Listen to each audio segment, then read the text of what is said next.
I was told by a health professional, you've got to make a big change soon or you're going to have problems later on. And I let my health go over that period. And it was quite crazy to be that person. That's insane. Overnight success takes 1,000 nights. Connected fitness is something that people are willing to spend money on in the home. In hindsight, what we didn't realize is what we were actually doing by doing that exercise is we ended up building out our own supply chain for what magic is now. There's no textbook that will teach you stuff like this. Part of your board now, angel investors, including the Chief Product Officer at Spotify, CEO of Heights. I was the guy who used to always read those sort of TechCrunch articles and be like, how the hell did they get those people on board? This is one of the clear examples of where having a co-founder is so important. You acclimatize yourself to that constant sense of uncertainty. All the things that you would think would affect our business, you didn't think it would be something going on the other side of the world. My next guest is someone who Virgin called "This is what a founder looks like." Now his products are stocked in Selfridges, has received press coverage in the likes of SheerLuxe, Evening Standard, The Times, and has recently secured $2.5 million in funding during one of the hardest times ever to raise venture capital investment. Founder and CEO of Magic AI, Varun Bhanot, welcome to the show. Thank you. Yeah, lovely to be here. Thanks for inviting me. Yeah. So let's rewind the clock a little bit. So you came from a bit more of a traditional background. You went into corporate law before deciding this is not the one. Yeah, crazy, right? Ridiculous. It was a real journey. I mean, I thought I would go down a very traditional route initially, like, get a degree and go into a corporate role. And I think just in my first year, I remember going into this office in this investment bank and just going in and sitting in this box office and thinking, I've spent my whole life basically leading up to this moment where, finally graduated and done with school. And is this all my life's now going to be? Is it just going to be sitting here and pushing paper and looking at spreadsheets and numbers? And within about a year, I realized that it was time to either decide now or I'm going to be here for the next 40. So that's ultimately what happened. Yeah, good for you. And it's funny that you made that decision. Even you were working in New York, so super cool part of the world, but it was like, no, this is not the one. It was not the one. And actually, the one good thing I remember about being in New York, that was where I was originally working in a bank. I remember seeing the sort of tech scene, which was sort of not quite formed, but it was sort of bubbling beneath the surface. And I started wandering into various tech events and meetups and startup weekends. And there was nothing like that in London. I mean, I didn't even know what a startup was. And I don't think there was there was not a single success story out of the UK at that time. So I just sort of leaned into my curiosity and just started, as I said, wandering into these events as a loner, just literally on my own, just trying to figure out what was going on. And that was really where I started getting inspired by all the innovation that could potentially happen. And when I came back to London, I saw that there was certainly something bubbling here, and I wanted a piece of it. I wanted to get in on the action. That's a great point with you're lucky in that respect to be in New York, where it's a little bit ahead of the curve. I want to come back to this as well, because I know with your business, there's another much larger entity over stateside that's in a similar sort of field. So we'll touch back on that. But so you came back to London and went into startup land. But then you decided to then study entrepreneurship as well, which I find really fascinating. Yeah, I don't think I've met anyone that's gone into business, founded a startup, but also felt the need to actually study, not even business studies, but like entrepreneurship at university. I was stupid enough to go and study it as well. No. You're right, actually. I didn't know many people who had done it either at that point. Why did you feel like you had I'll the need be very to honest, study it? I had no idea what I was doing. I'd managed to sort of hustle an unpaid internship at this startup called Hubble. This was like 2014. I was the first employee there. There was just 3 of us. And I didn't know anything about the world of business, about entrepreneurs, obviously tech I didn't know much about. And so what I thought is, I never learned anything about this when I was at uni, but maybe now I have the opportunity to do that. And fortunately, I saw there was a postgraduate course out there for entrepreneurship. It literally called postgraduate in entrepreneurship.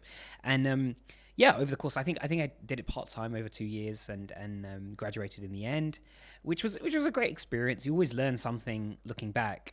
I do have some views on it, whether I would recommend other people to do that. And the truth is that you don't need to do these things if you want to start a business, you want to go into entrepreneurship. You do not need to go to any course.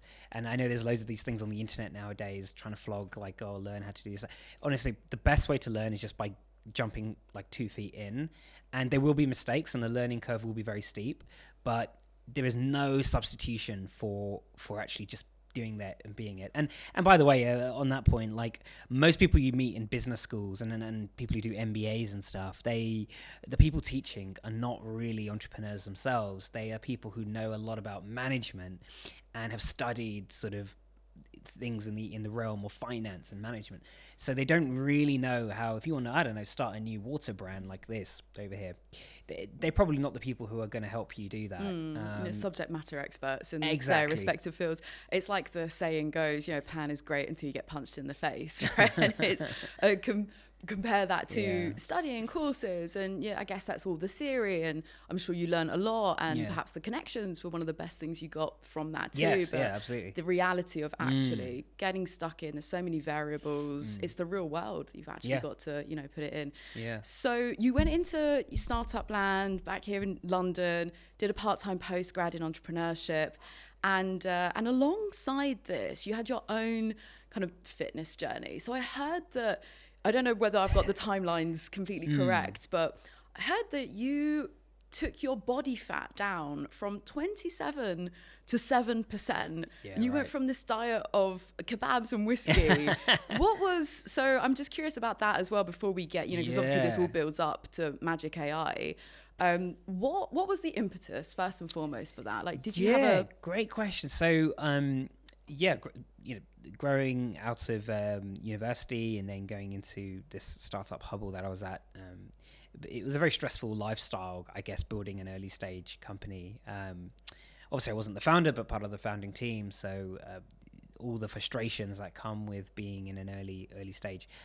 And I let my health go over that period. I had very bad habits that I'd probably picked up at university and never really recovered from. So I think you caught it.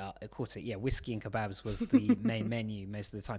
And I ballooned, to be honest with you, in my 20s. And I was told by a health professional at the time, said that, you got to make a big change soon or you're going to have problems later on. And my family have lots of hereditary things. And I could see exactly the direction I was going in. And so one day I literally woke up, I got in touch with a personal training studio just down the road from here, actually, in London, in Shoreditch. And over the course of, I think, about 4 months, I lost, I think you got the numbers right. I think I came down from 27 or 30 down to about 7. That's insane. And did like a shoot and like a bit like this, actually, with all these cameras. And it was quite crazy to be that person because, I'd always seen these, cover people on the covers of these Men's Health and all that. I never thought I would ever do that type of thing. So you were one of those, you were like a before and after? Yeah, exactly. Wow. Yeah. And in a magazine or an ad campaign? No, I don't think it came in any magazine. Not yet, anyway. Just their own promotional studio. Right, okay. Yeah, we did it just over there. And, as I said, I'd never been that type of person to ever walk into a gym. I didn't know how to lift a weight. I was too scared, too intimidated. And I think going through that journey in the evenings and in the daytime, I was working in a tech company. It made me think, well, maybe there's a way how we could use technology to automate and democratize this experience for people at scale and bring this, it's quite expensive, but anywhere you go, personal training is pretty expensive. I mean, around here it would be, could be up to 100 an hour, and in other places maybe at cheapest you get is like 40 or 50 pounds an hour. So it's pretty expensive for anyone. And we started to think, well, can we use technology to automate this experience for people at scale? And that was really the seed of the idea, which led us to start building what we're building now in Magic. And so you say us, so did you find a co-founder? How did things start to get going? Now we get into Magic AI. Yeah, so my co-founder is Sunil, who I met when I was at Hubble. So he was heading up product over there I did a terrific job. It's a completely different product. It was nothing to do with wellness and fitness, but had a clear, analytical, really smart product mindset. Much smarter than I'll ever be. And I was like, this is the exact kind of person that would be great. I think he came on board, it wasn't day zero. It was, I think we'd already had like a very rough prototype by then. And then he came on board, and then, the rest was history after that, which was great. Yeah. And starting out, did you secure any external fundraising? Was it bootstrapped? How did you start to get this off the ground, especially for something that's like physical hardware? Yeah, great question. It's really, really tough to bootstrap something which is hardware, but also something which is quite complex and large and heavy, and particularly if it has any kind of AI in it, which is a whole nother challenge and complexity. So the first thing we did was to fund. I knew that there was no way we were going to get any investment if we didn't at least have some kind of prototype that we could say, this is what we've got. It works. Here's a demo. And if you just give us a bit of money, we might be able to turn this into something. So I knew we had to get to that point, and without that, we wouldn't get very far. So we bootstrapped it as much as possible. We did two things. The first is we took out a startup loan by Virgin. So Virgin Startup, incredible organization. They give startup loans to people who literally have no track record. And it sounds as wacky as it is. But that initial capital got us just got the wheels turning, I suppose. And I took a desk literally at an office on this road, actually, literally just a one person desk in a co-working space, so we could start moving things along. And I put the prototype up there. And the second thing we did was we raised money by bootstrapping. And the way we did that is during COVID, this was sort of 2020 going into 2021, we realized loads of people wanted fitness equipment. So nothing to do with actually what we're doing with Magic, but what we did is we managed to import a bunch of treadmills. We managed to secure a container of folding treadmills, and then we sold them just on Amazon and on our own website. And I think we managed to raise about 50K or something from doing that. Wow. And we used the proceeds of that to then fund the first prototype of the product. And what was really interesting is, in hindsight, what we didn't realize is what we were actually doing by doing that exercise is we ended up building out our own supply chain for what Magic is now. We learned about factories, we learned about freight, we learned about import and duty and VAT, and how to warehouse in the UK and do fulfillment for specifically for heavy products, because it weighed 20, 30 kilos. So we learned so much just by it. Kind of goes back to what I was saying at the beginning, when it's like you learn by doing, and there's no textbook that will teach you stuff like this. You just have to go for it. It was a risk. We could have lost money doing it, but fortunately it worked out, and we managed to make a bit of a profit to just fund the first prototype. Yeah. Amazing. Fantastic. And so for anyone who isn't as familiar with Magic AI, so obviously we've hinted, obviously big heavy mirrors, are they for personal use, or are they more kind of B2B for gyms, or both? Yeah, so they're not too heavy. They're about 80, although I did say heavy. I mean, they're about 18 kilos, so a little bit heavier than a standard mirror you might just put up in your home, because it has a whole computer in. But actually, when you see it, it doesn't really look like it's anything different. When it's off, it just looks like a beautiful piece of furniture. With the product, so what it is, it's a beautiful mirror. You put it up on your wall, or it leans up. You turn it on with a touch screen, and suddenly you have this hologram personal trainer that appears, and you can follow a series of workouts, programs, classes that they put together for you. And so you can follow this trainer. There's a obviously it's mirrored, so you can see yourself at the same time. So when you're following their movements, you can kind of check, a bit like when you go into a gym studio, you can see yourself, right?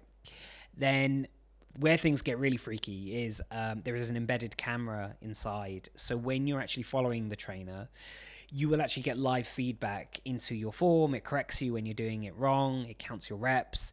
It guides you on your weights and whether you need to increase or decrease. It gives you like a form quality score at the end. So really, kind of like what I was saying at the beginning, the big problem we set out to solve was how can we replicate one-to-one personal training and bring that hyper-personalized experience into the home. And using that AI that we've developed, that's how we do it. It's been so far so good. Quick fun fact. Did you know that the annual spend on outsourcing and hiring agencies is $900 billion this year alone?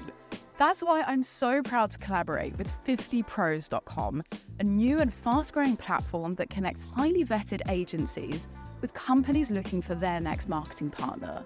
If you've ever had to source your own agency before, then you'll know unless you've had a good referral, it can be like trying to find a needle in a haystack. That's why with 50pros.com, they provide you with a curated, vetted, no-noise directory of only the top 50 firms within 50 categories. Head to the link in the show notes, 50pros.com, and I really hope this helps you get it right with your next marketing partner. All right, let's get back to the show. It sounds a lot like I mentioned at the start, we're talking about your early days in New York and earlier career days there.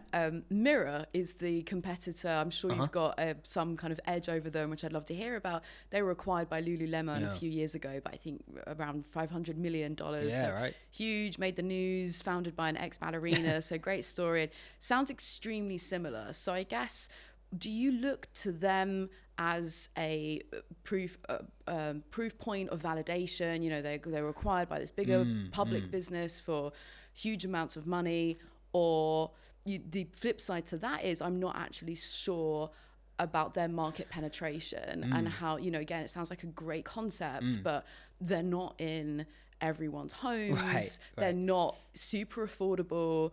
So I guess, just thoughts on, you know, what you're building with Magic AI and how you compare to the US competitor that's a bit further ahead. Sure. I mean, we certainly took a lot of inspiration from not just Mirror, but there's a number of companies. I mean, Peloton were a huge success story in 2016, and then they IPO'd in 2019 before COVID. So a huge success story all across the world.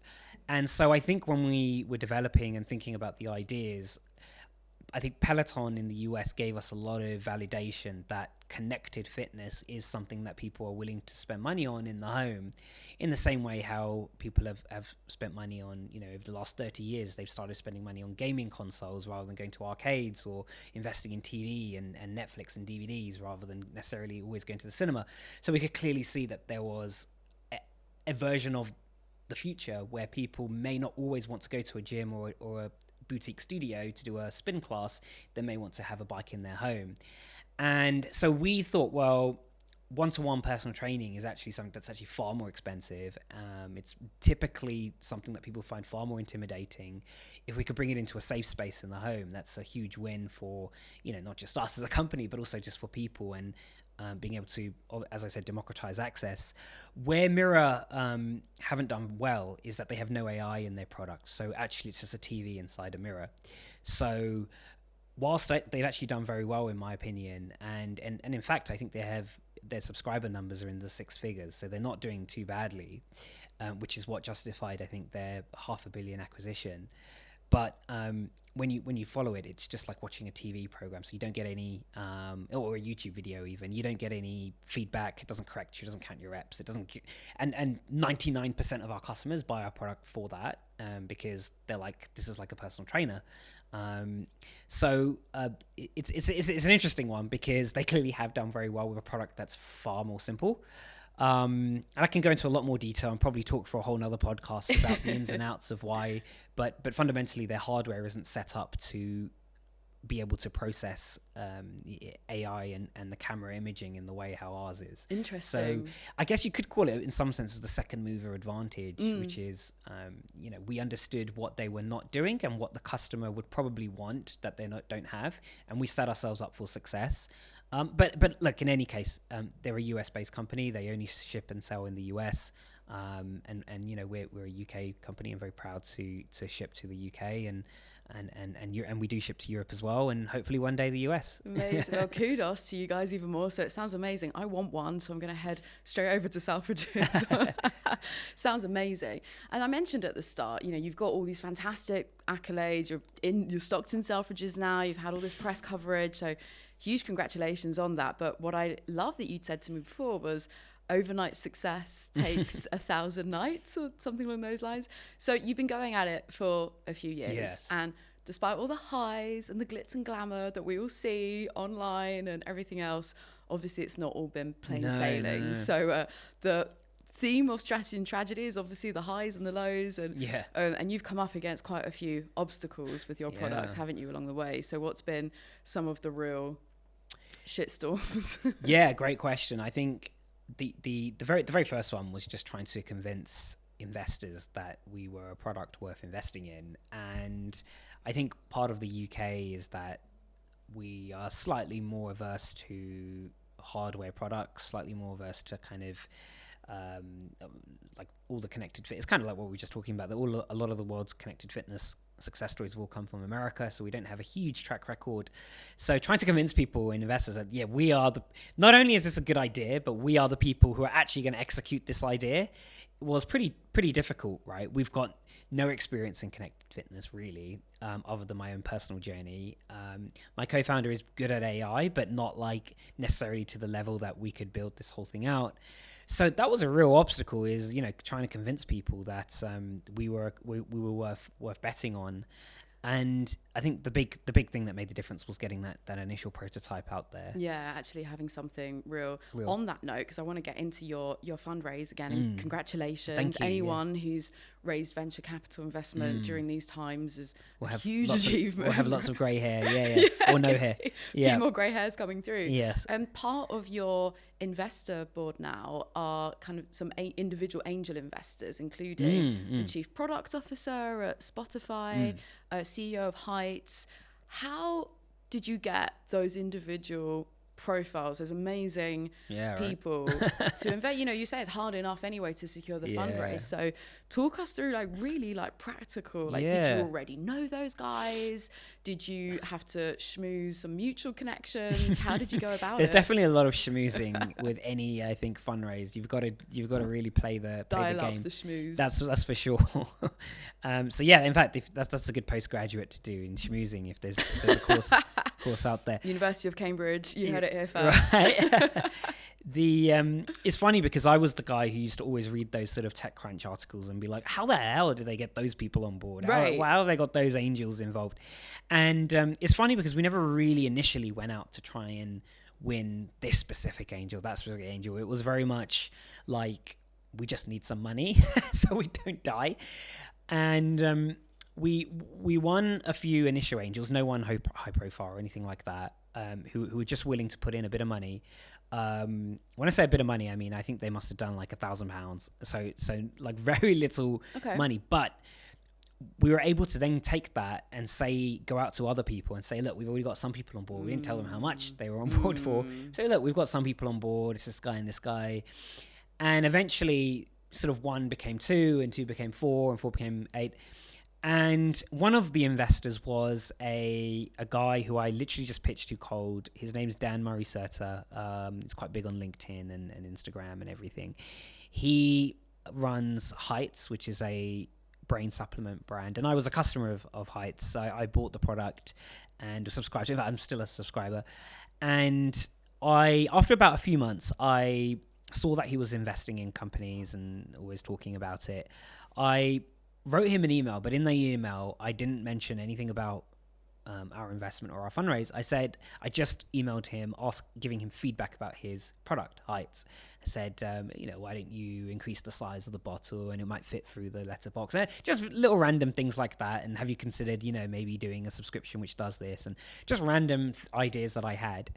And lovely guy he is, he replied and said, this is fantastic, thanks so much. And I've passed it to the product team and whatever. Then about a week or 2 weeks later, I shot him another email and just said, hey, by the way, we're doing a raise at the moment. And, I heard you angel invest. And you know what? He was completely on board. He pretty much said yes. I'm not even sure if it was the same day, but within about a week or so, he had said yes. And not only that, but he'd actually taken our deck and then sent it round to all of his pals, and some of them were some very high profile people who didn't actually invest, some of them, And we also got some, by the way, some really negative feedback from some people as well, which was really helpful because it helped us improve the pitch before we went to actual venture capital funds and things. But that's basically how it happened. If you ever want to get like high profile angels involved, I think if you can get the buy-in of one somehow, and even if you have to become, a customer of theirs, there's no, you've got nothing to lose. And if you can offer something to give them to start off with, it's a way of fostering and nurturing the relationship, right? Fantastic. Yeah. That's so interesting. Thank you for breaking that down, because what we can take away from that, I think, is leverage the social proof. So get the ball rolling with whoever you can, even if they were putting in $1,000. Yes. They don't need to know that. Right. So leverage the social proof. And then strategically with those bigger bets is get on their radar in a way that isn't straight up like asking for money. Just and asking actually for money. Adding Exactly. value first. Exactly. How interesting. I think adding that. value is just the most important thing in general. Even adding value to people who you have nothing to gain something from is always important. And that's what I think propels this community, really. Yeah, amazing. Well, congratulations again. I know that the whole process is so grueling of raising capital, that it's like full of pain. How did you kind of balance it? Because I heard about, you really keep strict with yourself in terms of priorities, for the team. You make sure that, you're not too thinly spread. Like these are our milestones. This is our roadmap. How do you balance that when you've got fundraising going on at the same time? Yeah. How do you make sure that you're staying true to those priorities? Yeah, I think there's always been this debate about having a co-founder and not having a co-founder, and I think this is one of the clear examples of where having a co-founder is so important, because if one of you has to focus on fundraising and keeping the company alive, the other one focuses also on keeping the company alive internally, and that's where my co-founder Sunil came in so much help. Honestly, people who I have a lot of respect for solo founders who go out there, because I don't know how they do it. At the same time, they're probably working 25 hours a day or whatever, I don't know, but the best thing to do is just find someone you can lean on who can help you along the way. Fantastic, amazing. And well, again, kudos. It's great that you've got kind of a good co-founder relationship and a team that you can kind of build things up along with that. What I'm curious as well about is the you kind of you achieved these different things. I remember listening to you talk about how startup land, being an entrepreneur is so stressful that I think the way you phrased it was you acclimatize yourself to that constant sense of uncertainty, to the stress, which doesn't sound healthy, but it is the reality of startup life, obviously. So, what are some of those? You've mentioned, some really unexpected issues arose over the years. What were some real kind of like, shit's hit the fan? You mentioned about, manufacturing batches that didn't arrive. Yeah, so a huge one was we had just closed our round of funding, and all these investors are there and holding their breath, ready for this big success that we've promised. And I think the Ukraine war hit, I think that month, and that very same month, I think it was like March or April 2022. And that had a knock-on effect with first of all, like the pricing of products and raw products around the world, and also the shipping length of time. And shipping lengths were already still quite long because of COVID.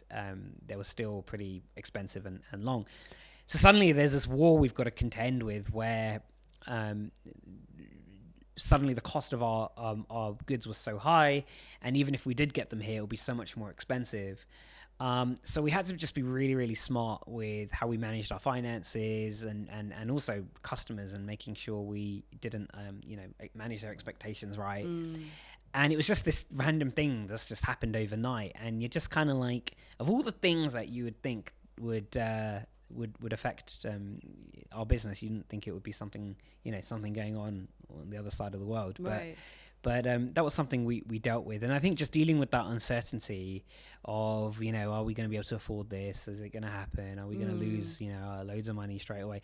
Because each of our shipments is very expensive because the product costs a lot to make each one. And so it's not like we can just fly them on a plane or whatever. And so it was very, very... a very uncertain period, and there have been many periods like that where we've just not been sure about, is this the right thing to do, is this the right technology that we should be using. And fortunately we seem to have just sort of come out and made it work, but it's been a very slow process of R&D and just getting there. But I think if it's worth it, if it's going to be difficult, it's probably worth doing, and we'll get there in the end. I can imagine there's another level of nervousness, not only with a hardware business, but when you're exposed with an international supply chain. I don't know where your products are manufactured or whether there's a whole link in the chain of like some parts coming from here, other parts are assembled there, and then they will need to be shipped in a container. So is that how it works? That are you kind of so exposed across all these different elements? Yeah. I can't think of too many businesses that probably aren't when it comes to making anything in electronics and screens and cameras. You would have a supply chain. It would be great to make things in the UK, and maybe one day soon we'll be able to do that. But unfortunately, that is the reality, and it's something which I think perhaps when people jump into physical product type businesses, it's something that maybe they don't always realize is maybe even if your product is, I don't know, if you make a food and drink business and your drink is made in the UK, you might still need to get the packaging from abroad or the bits and parts, and that could affect the entire thing if you can't package it up. So there's lots of considerations I think people should always kind of think about right from the start. Yeah, we're all part of this wider, and I guess this is where like Brexit and war in Ukraine, and as you say, like things going on in other parts of the world that still affect you here at home, sat in London. So it's all part of that.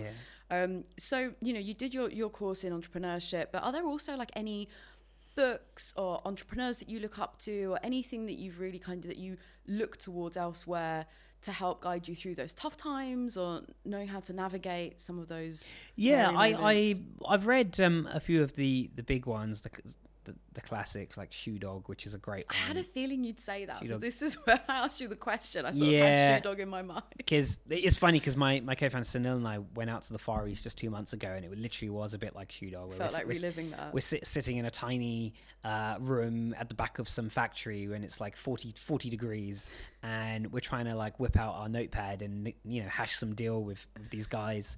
And we have like a translator with us, so it was very much like the Nike, a bit like the Nike story in the early days. Yeah, but I'll be honest, I'll tell you where I get a lot of value is actually in working with. So I've had a coach. I've got a therapist at the moment as well, who I speak with, who I actually meet once a week. Amazing. And in person, which makes a huge difference. And I think I'd recommend to any founders is if you can have like a crutch to lean on. Especially if there's someone who's somewhat been there before and been through the, walked the journey before, that adds so much value beyond whatever you're paying them to, just being able to sleep a little bit better and not be as stressed and deal with family things better. So I think having a coach for your personal life as well as perhaps business. That's such a great piece of advice, and I am totally converted as well. I'm totally with you. I very, very naively used to think, when I was first starting out in business, this is horror. I hate to say it. I've totally changed my mind on it, but I used to always look quite disparagingly at people who needed a coach, and whatever kind of coach. I used to be like, well, did you not go into business because you're a business person? Like what, and I used to think it was a bit of a pyramid scheme, sort of scam to it, until I met an amazing one who I've been working with for a few years, and I'm really opened my eyes up to, and like anything, you mentioned Shoe Dog and Nike, and you've always got the sports and the entrepreneurship analogy, and it's like, well, the best athletes still need coaches. Yes, absolutely. So I love that, you mentioned that you use a great one as well. So well done. Varun, it's been fantastic to have you. My final question, which I always end our episodes on, is the best lessons I think often come from the biggest mistakes. Again, strategy and tragedy, very much the highs and lows of business. What's one tragedy, if you will, that's happened to you that's really taught you the biggest lesson? It kind of goes back to when I started off, when I was talking about how I was sitting in this bank and just pushing paper and just felt like a cog in the wheel. And one of the things I realized is that you can fail. Like when I was trying to decide, am I going to take a leap of faith and quit this corporate thing, or am I going to actually take a leap of faith in starting a business? And I remember hearing this quote, which was, you can fail at doing something that you don't like to do very much. So you can fail at doing something you don't like to do very much. So you might as well take a chance in doing what you love. And what I realized is I could have failed at just, being in a comfortable environment where you just get paid and, you bumble along. You can be happy. You can actually fail doing that. And so what I realized is you might as well take a chance in doing what you love, because you just don't know, it may end up working out. And that was a big lesson I learned from that experience. Fantastic. That actually, the risk is worth the reward, especially if, you're just kind of giving up the comfort, the safety. Actually, you might fly, who knows? Yes. Yeah. Fantastic. Varun, thank you so much again for joining us. It's been a pleasure to hear some of your story. Congratulations again on Thank you for having me. Yeah, thanks so much. If you made it this far into the podcast, then you are my new hero. Thank you so much for listening. I really hope you enjoyed this podcast. If you did, please hit that subscribe button. It would mean the world to me. Thank you so much. Take care.